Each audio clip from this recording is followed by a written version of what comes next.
Salut à tous, bienvenue à cette nouvelle vidéo. Aujourd'hui on va fabriquer un grand couteau de chasse.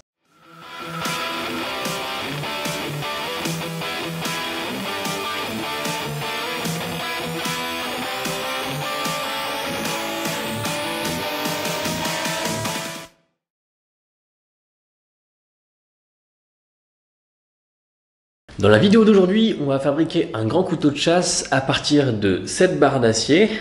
Il y a quelques temps, je suis allé chez un ami qui lui est beaucoup plus équipé que moi, donc il est ferronnier d'art. Et il a un très grand atelier dans lequel il y a une super forge à gaz, une très belle forge à charbon également. Il y a aussi un très gros marteau pilon. Et donc j'ai fait une petite virée chez lui où on a passé la journée à tous les deux étirer pas mal de barres d'acier que j'avais en stock, notamment des roulements à billes, des vieux burins. Et on en a également profité pour mettre en forme quelques couteaux. Parmi les grosses barres d'acier qu'il y avait notamment une grande barre de 100 C6 qui, il me semble, si je me souviens bien et que je dis pas de bêtises, m'a été fournie par Philippe, donc un grand merci à Philippe pour la barre d'acier. Mais elle était très épaisse, d'ailleurs vous m'avez vu fabriquer un petit couteau à partir de cette barre. Il me semble que la barre faisait 12 mm d'épaisseur, donc c'est beaucoup trop épais pour en faire un grand couteau. C'était sympa de faire un petit couteau avec, mais j'en ai profité pour pouvoir aplanir tout ça, pour pouvoir l'étirer et la réduire à une épaisseur qui est quand même toujours très conséquente, mais qui est beaucoup plus convenable pour un couteau. Il me semble que c'est du 100 C6, donc on va pouvoir réaliser un très bon couteau avec. Après avoir étiré la barre, j'ai formé grossièrement le couteau et maintenant il ne reste plus qu'à le travailler à froid entre guillemets. Tout le travail de forge est terminé. Malheureusement, je ne vais pas pouvoir vous montrer des images du travail à la forge, tout simplement parce que d'une, c'était pas chez moi, deux, j'avais pas mon matériel, et puis l'ambiance et l'activité s'y prêtaient pas vraiment. Donc je vais quand même vous conduire avec moi dans cette réalisation, mais vous allez voir que du stock removal, donc de l'enlèvement de matière, et malheureusement on va pas pouvoir partager un petit peu de forge ensemble aujourd'hui. J'ai tracé un profil à la craie que je vais peut-être retoucher rapidement au crayon pour avoir des lignes un petit peu plus définies. Une chose à garder en tête, c'est que c'est du 100 C6 et qu'on n'a fait aucun traitement thermique particulier dessus. On a juste étiré, mis en forme et puis ensuite on s'est arrêté là. Donc autrement dit, il n'y a pas de recuit et le 100 C6 malheureusement c'est un petit peu auto-trempant. Donc là, il faut considérer que la barre d'acier est trempée, même si elle n'est pas à sa dureté maximum. Donc pour pouvoir la travailler, je vais utiliser des outils particuliers. La meuleuse, le backstand et puis surtout pour pouvoir percer les quelques trous que je veux, on va utiliser des forêts carbure. Tout simplement parce que ceux-ci sont plus durs que l'acier trempé, donc on devrait pouvoir s'en servir. Par contre, une chose qui est bien importante de garder en tête, c'est qu'on va devoir refaire tous les cycles des traitements thermiques pour avoir un bon grain, parce qu'à mon avis, ça doit vraiment pas être top dans l'état dans lequel il est pour le moment. Allez, c'est parti!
Bon, l'acier est assez épais, on est entre 7 et 9 mm selon les endroits.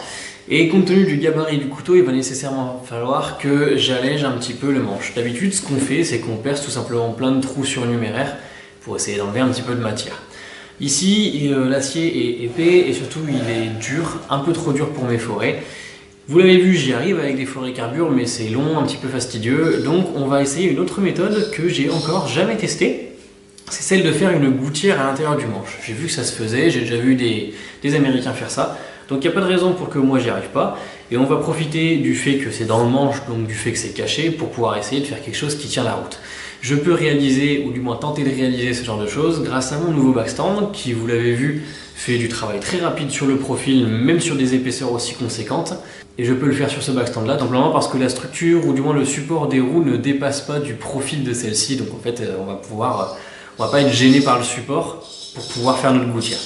Donc j'ai jamais fait ça, on va essayer, voir ce que ça donne, et puis si vraiment c'est la cata, j'arrêterai avant que ce soit irréparable.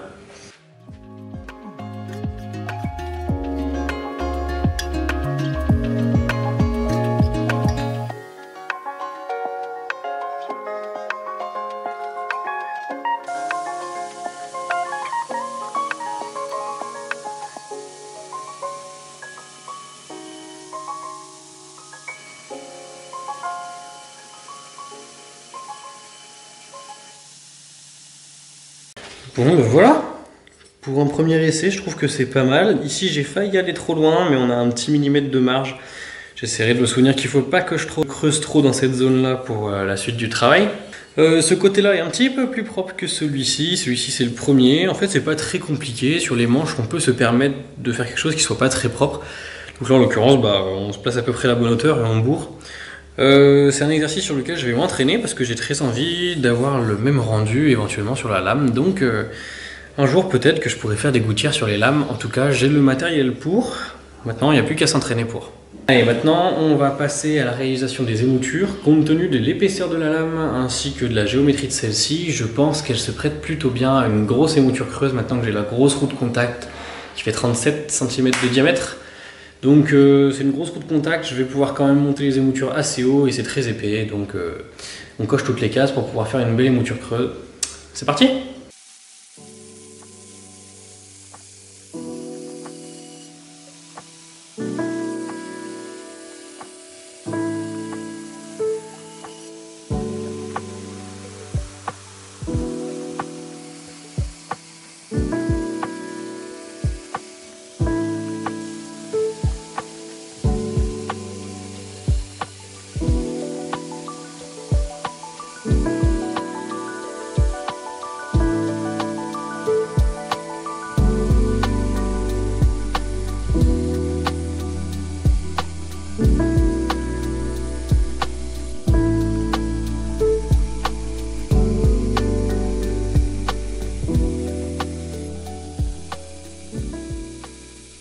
Pour la réalisation des émoutures sur ce couteau et sur déjà au moins 5 ou 6 autres, j'utilise cette bande, donc la Cubitron de chez 3M 984F. Je suis très impressionné par ses performances. Donc ici c'est un grain 36, elle enlève beaucoup de matière, ça chauffe pas trop et vraiment elle est très durable. Là vous voyez, on dirait pas qu'elle a déjà fait 5-6 couteaux, je sais plus exactement, mais elle en a déjà fait pas mal.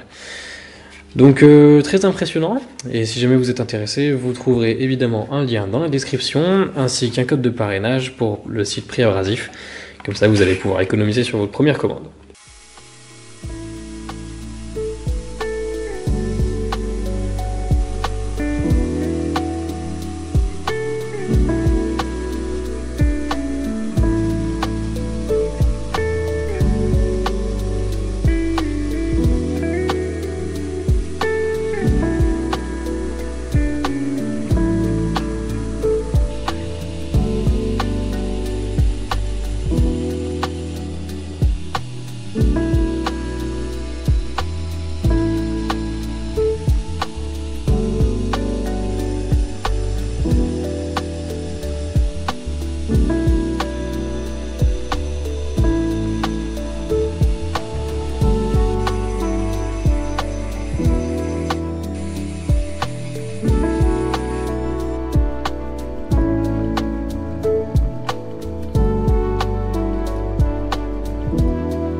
Et voilà, le grand couteau de chasse forgé en 100C6 est enfin terminé. On a donc une lame de 8 mm d'épaisseur. Le couteau fait au total 33 cm de long pour une lame qui fait 18 cm. Donc on a un couteau qui est plutôt bien équilibré. On a un point d'équilibre qui se situe juste au niveau de la mitre, donc c'est parfait. J'ai bien fait de faire cette gouttière et d'essayer d'alléger un petit peu le manche. Et ça a bien été contrebalancé par les plaquettes qui ont été utilisées. Comme je l'ai dit, la lame a été forgée à partir d'une grosse barre de 100C6 qu'on aurait encore plus aplatir et plus étirer. Mais finalement j'aime bien le fait d'avoir un couteau qui est très épais. Ça m'a permis de faire des émoutures creuses qui sont montées assez hautes et que je trouve très réussies. Et qui au final affine vraiment bien le tranchant. Pour un couteau de chasse, c'est vraiment top, je trouve. On a un très joli contre-tranchant qui affine un petit peu la pointe et la section de celle-ci reste plutôt épaisse, donc elle devrait pas être trop fragile, même si évidemment c'est pas fait pour faire levier. On se penche sur les matériaux que j'ai utilisés pour le manche. On a des mitres en corne de buffle, des intercalaires en cipeaux, un intercalaire en os de buffle et enfin des très jolies plaquettes en cormier, et tout ça est monté sur des intercalaires en cipeaux. J'ai collé avec de la résine et des reflets cuivrés métalliques, ça a permis de combler tous les creux qu'on avait au niveau du guillochage et ça donne un très bel effet. Ces plaquettes de cormier m'ont été données par un ami que je remercie énormément puisque c'est une très bonne surprise et un très joli bois que je trouve par contre pas facile à travailler puisque dès qu'il chauffe un peu il va avoir tendance à se tordre. Donc lors de la préparation des plaquettes, ça m'a donné pas mal de fil à retordre. Et ça a résulté en la présence de certains petits jours qu'on peut avoir au niveau de mes collages, mais qui ont de toute manière été comblés par la colle. Donc d'un point de vue mécanique, d'un point de vue solidité, ça pose absolument aucun problème. D'un point de vue esthétique, ça c'est encore une autre histoire. Ce couteau n'est pas parfait, mais j'en suis très content et c'est pour moi une très bonne réussite et ça a été un excellent entraînement à la forge, une très bonne occasion de pouvoir travailler avec de bons outils de forge. Malheureusement, j'ai pas pu vous montrer de vidéo de ce parti-là. Et puis encore une occasion de pouvoir tester les limites du backstand qui s'en est sorti avec brio sur un projet aussi conséquent. Voilà, il restera plus qu'à lui faire un bel étui et puis il pourra rejoindre son futur propriétaire. Oh, il y a pas mal de bruit avec les petits oiseaux là. C'est donc la fin de cette vidéo, j'espère qu'elle vous aura plu. Si c'est le cas, n'hésitez pas à la liker, à la partager et à me dire ce que vous en avez pensé. On se dit à la prochaine dans une future vidéo et d'ici là, portez-vous bien. Salut!